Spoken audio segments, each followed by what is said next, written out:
The abyss gazes back.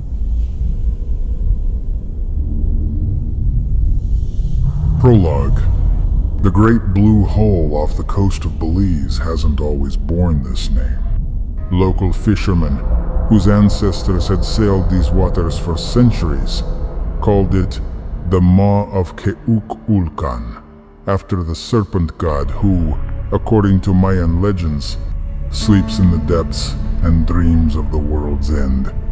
They gave it wide berth, claiming that the dark waters of the hole weren't merely deep, they were hungry. The elders told stories of boats vanishing on clear days, and of fishermen whose screams echoed from beneath the water, though the sea remained motionless. They spoke of shadows that stirred in the depths, of voices that called to fishermen on moonless nights.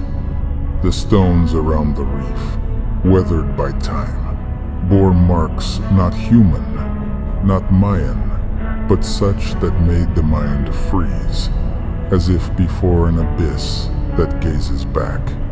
When diving began bringing tourists, the hole gained new fame and a new shadow. In the 1972nd, Jacques Cousteau declared it a natural wonder, but even he, they say, felt uneasy descending into its depths. Since then, it has claimed many. In 1982, 2 divers, newlyweds from Texas, never returned from their dive. Their equipment was found at 90 meters depth, at the boundary of the hydrogen sulfide layer, where the water becomes dead. In 1997, an experienced instructor from Belize City, known for his caution, vanished, along with a group of 3. Their lights, still burning, were found at the bottom, but no trace of bodies. In 2018, an expedition discovered 2 bodies, frozen in poses as if they had tried to flee from something. They chose not to retrieve them. The locals said, K'uk'ulkan doesn't like it when his prey is taken away. Divers who returned from the hole told strange tales. Some spoke of shadows too large for sharks, gliding below. Others described a sound like a low hum that penetrated bones and forced hearts to beat in rhythm. One, who lost his partner in 2005, swore he saw signs on the cave walls, not writings, but something that made the mind recoil, like gazing into an abyss. He never dove again. No one dove twice if they saw that. Marcus, our companion, knew these stories. He had read about the missing, about the shadows, about the hum that penetrates bones. But he only laughed, calling it tourist mysticism. Fairy tales for those afraid of the deep, he said, checking his regulator before the dive. His eyes burned with excitement, his voice full of bravado. He wanted to prove that the hole was just water and stone. Anna tried to object, but Marcus waved her off. If there's something there, I'll find it. I remained silent, feeling cold creep under my skin, despite the sun burning my back. But the hole beckoned. It called tourists, adventure seekers, scientists, and us. We thought we were ready. We thought we knew what awaited us. We were wrong. The Maw of K'uk'ulkan was waiting for us. The blue hole lay before us like the pupil of some enormous creature. Its dark blue surface, surrounded by a ring of reef, seemed too perfect, too still to be part of this world. We, Anna, Marcus, our guide Elias, and I stood on the deck of the boat while the Belizean sun scorched our skin. The great blue hole, Mecca for divers, a place where, according to rumors, people disappeared. But we were experienced, prepared. We had certifications, nitrox in our tanks, and confidence that we knew what we were doing. Elias A local guide with sun-bleached hair checked our regulators. His eyes, cheerful until now, seemed troubled today. "Don't go beyond 40 meters, he said, pointing into the depths. "Down there, everything changes." I chuckled, dismissing it as local folklore. Anna rolled her eyes, and Marcus, as always, remained silent, lost in his thoughts. We put on our fins, checked our gauges, and stepped into the water. The first meters were like flying. Water, clear as glass, revealed the walls of the whole limestone columns covered with corals, disappearing into darkness. We descended slowly, following the rope anchored to the buoy. At 20 meters, I noticed the light beginning to fade. Sunbeams penetrating from above dissolved in the blue, and the world around us became increasingly alien. At 30 meters, I felt it for the first time. A slight pressure in my head, unrelated to depth, as if someone was whispering, but the words were indecipherable. I glanced at Anna. Her eyes behind the mask seemed wider than usual. She signaled okay, but her movements were sharp, almost convulsive. Marcus swam slightly below, his flashlight picking strange shadows from the gloom on the walls. Elias, who had been leading, suddenly stopped and turned toward us. His face, distorted by the mask, expressed something I couldn't understand. Fear? Surprise?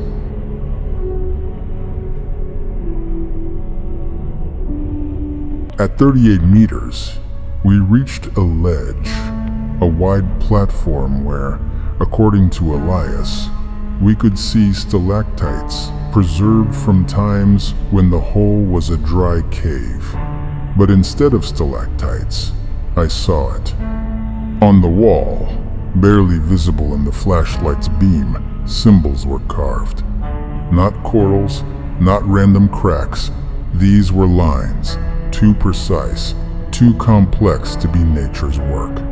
They twisted like tentacles, forming patterns that made my head spin. I tried to focus, but my mind seemed to resist, refusing to perceive them fully. Anna grabbed my arm. Her fingers trembled. She pointed down into the hole's depths. There, where the light of our flashlights dissolved in blackness, something moved. Not a fish, not a shark, something enormous, amorphous, like a shadow that shouldn't exist. I blinked, and it vanished. Nitrogen narcosis, I told myself. Just narcosis. But my heart pounded as if trying to escape my chest. Elias signaled to ascend. His movements were sharp, almost panicked. We began to rise, but Marcus suddenly froze.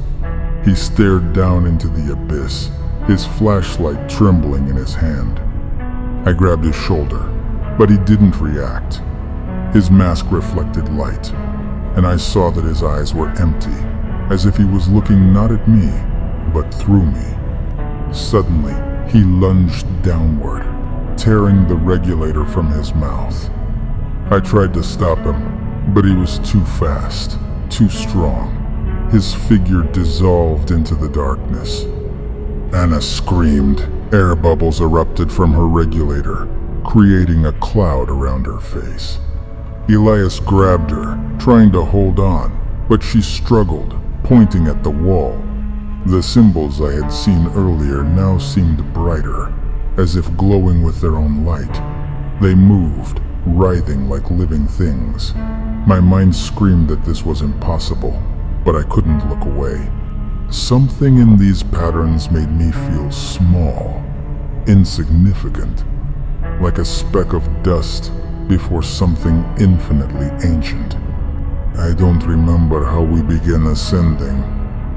Elias dragged Anna and me his hands like iron. At 20 meters, the pressure in my head intensified, and I heard a voice. It wasn't words, but a low, vibrating hum that penetrated bones. It didn't speak, but I knew it was calling downward. I looked at Anna. Her face was without a mask. She had removed it, and her face, and it wasn't her face. Her eyes were black as the hole itself, and she smiled. But I had never seen such a smile on her. When we surfaced, climbed into the boat, Elias, gasping, muttered something in Creole, his hands shaking as he removed his tank. Anna was silent, staring at the water. Her eyes were normal, but I knew she had seen the same thing I had. We didn't talk about it. We couldn't. When we reached the marina, she was the first to leave the boat, but her gait was strange, too smooth, as if she wasn't walking but gliding. I called to her, but she didn't turn around. 3 days later, I found her on the beach near the hotel. She stood knee-deep in water, her back to shore, gazing toward the hole, though it wasn't visible beyond the horizon. When I approached, she turned and smiled the same terrifying smile I had seen underwater. Her eyes were normal, but when the policeman shone his flashlight, they reflected light like those of a deep-sea fish. He calls, Anna told the doctor. K'uk'ulkan has awakened, and he calls us. Anna was placed in a psychiatric clinic in Belize City. But every night, during the full moon, staff found her bed empty and her standing at the window facing the sea. She drew those same symbols we had seen in the hole on the fogged glass. Doctors erased them, but by morning, they appeared again. A month later, she disappeared. The guards swear the doors were locked, the windows barred. But in the morning, the room was empty, and only wet sand and the smell of seaweed remained on the floor. Sometimes fishermen say they see her on moonless nights. A woman walking on water toward the great blue hole. She waves to them, inviting them to follow. Marcus was never found. His equipment, his flashlight, everything remained in the hole. But I know he didn't drown. Something took him. Something that waits there, below, in the darkness where light never penetrates. I don't dive anymore, but every night, closing my eyes, I see those symbols, and I hear that hum. It still calls.